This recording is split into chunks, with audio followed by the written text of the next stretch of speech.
മക്കളുടെ പരീക്ഷയൊക്കെ നടന്നുകൊണ്ടിരിക്കുകയല്ലേ. 28-നാണ് ഔദ്യോഗികമായിട്ട് സ്കൂൾ അവധിക്കാലം തുടങ്ങുന്നത്.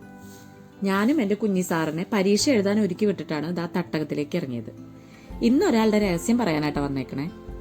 നമ്മുടെ തക്കാളിപ്പഴത്തിന്റെ രഹസ്യം തന്നെ. ഈ പെണ്ണ് എന്ത് മണ്ടത്തരായി പറയണേ. തക്കാളി പച്ചക്കറിയല്ലേ, എന്നാവൂല്ലേ? എന്നാ ഞാനൊരു സത്യം പറയട്ടെ, തക്കാളി ഒരു പഴവർഗ്ഗമാണ്, ഒരു ബെറി കുടുംബത്തിലെ അംഗമാണ്. എന്നാൽ പച്ചക്കറിയായിട്ട് പരിഗണിച്ച് നമ്മൾ കഴിക്കുന്നതാ. എന്താണ് ഇത്ര വലിയ രഹസ്യം എന്നാവും. തക്കാളി നട്ടുപിടിപ്പിക്കുമ്പോൾ 2 തരം പൂക്കളാണ് അതിലുണ്ടാവുക.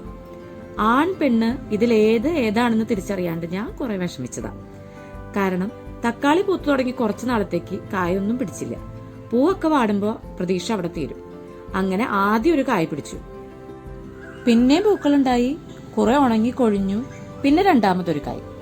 എന്നാ ഏത് പൂവാണ് ഈ കായായിട്ട് പരിണമിക്കുന്നതെന്ന് ഗുട്ടൻസ് പിടികിട്ടിയില്ല.